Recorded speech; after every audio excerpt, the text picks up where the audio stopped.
मोदी के मंत्री जितेंद्र सिंह के बयान के बाद उमर अब्दुल्ला ने ट्वीट भी किया, मीडिया से बातचीत भी की। उमर ने अपने संदेश और बातचीत में सीधे सीधे धमकी दी है कि अगर अनुच्छेद 370 को हटाया गया या छेड़छाड़ की गई तो परिणाम अच्छे नहीं होंगे। हमारे जो ऑनरेबल मिनिस्टर साहब हैं वो थोड़े से जज्बात में आ गए।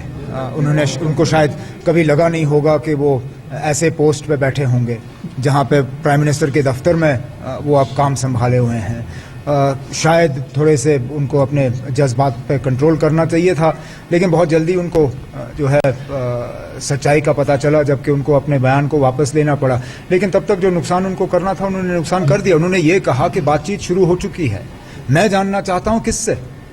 अगर आप कहते हो कि आप स्टेक होल्डर से बात कर रहे हो, जनाब रियासत के वज़ीर आला के तौर पे मैं भी एक स्टेक होल्डर हूँ, लोगों का चुना हुआ नुमाइंदा हूँ।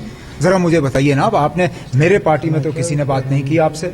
अभी तक तो मैंने किसी भी पॉलिटिकल पार्टी से ये कहते हुए नहीं सुना कि हाँ जी हमसे बात चल रही है।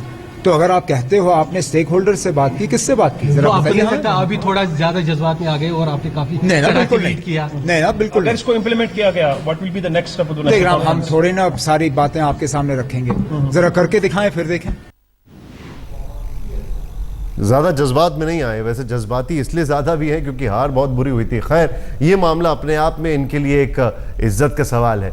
मोदी सरकार के पहले दिन ही एक मंत्री के बयान के बाद पहला और बड़ा विवाद खड़ा हो गया। क्या है पूरा मामला, आइए हम आपको सिलसिलेवार तरीके से बताते हैं।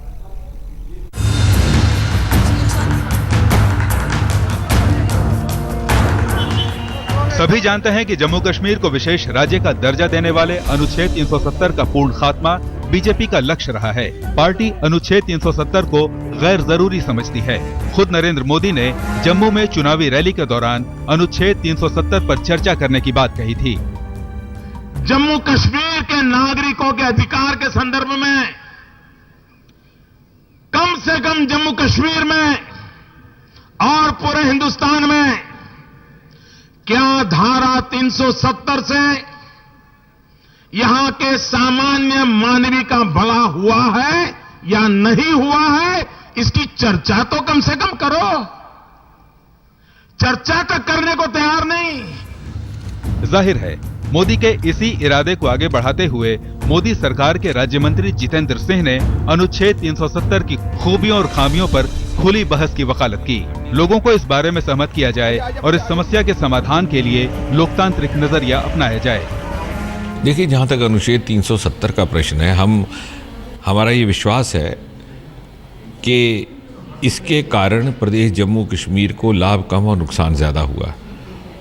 और मोटे तौर पर कहा जाए तो ये कि भारतीय गणराज्य के अन्य प्रदेशों को जिस प्रकार का लाभ प्राप्त हुआ उससे ये प्रदेश वंचित रह गया।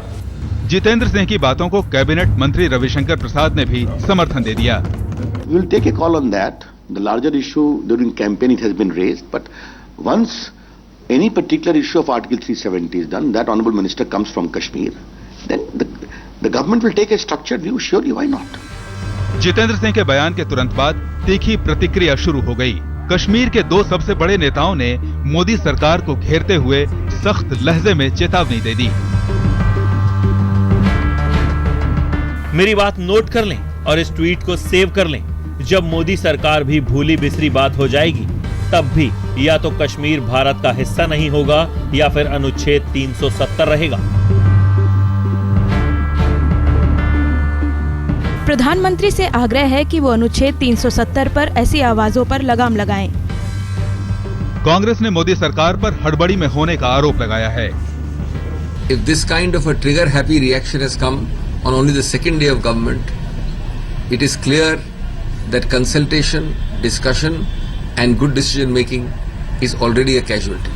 हालांकि अपने बयान पर विवाद बढ़ता देख जितेंद्र सिंह ने इस पर सफाई भी दे दी। मैं स्पष्ट कर देना चाहता हूं कि अनुच्छेद 370 के बारे में मेरे बयान को तोड़ मरोड़ कर मीडिया में पेश किया गया। मैंने माननीय प्रधानमंत्री के हवाले से कुछ भी नहीं कहा। ये सारा विवाद निराधार है। वैसे कश्मीर से आ रही इन तीखी प्रतिक्रियाओं का एक दूसरा पहलू ये भी है कि लोकसभा चुनावों में कश्मीर में नेशनल कॉन्फ्रेंस को करारी हार मिली, जिसके बाद से ही नेशनल कॉन्फ्रेंस वादी में अपनी जमीन तलाश रहा है। ऐसे में अनुच्छेद 370 के विवाद ने उन्हें बैठे बिठाए मुद्दा दे दिया है।